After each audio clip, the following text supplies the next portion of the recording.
Il ponte è di tutti, il ponte deve unire e non dividere, il ponte dei Bassanesi, il ponte degli Alpini, il ponte che finalmente torna, opera magnifica dell'ingegno e della manualità, a disposizione della città, del Veneto, del mondo intero. Ma se un percorso finisce con la riapertura, da qualche parte deve essere pure partito.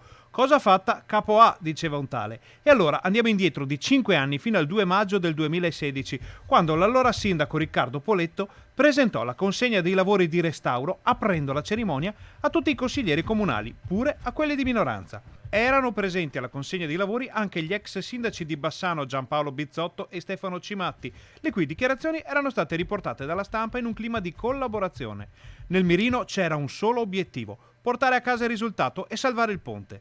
Adesso che il risultato è ormai a portata di mano, però, le cose sono decisamente cambiate e dei sindaci delle precedenti amministrazioni non si ricorda più nessuno, o almeno nessuno se ne vuol più ricordare. Il sindaco Elena Pavan parla del ponte di tutti, ma non coinvolge in questo passaggio chi c'era prima di lei. Peccato, poteva essere una buona occasione per dimostrare che sul ponte non si vogliono e non si devono mettere bandierine politiche. Invece, anche stavolta la festa è a invito e fra chi può e chi non può scorre fredda l'acqua della Brenta, portando con sé le occasioni perse.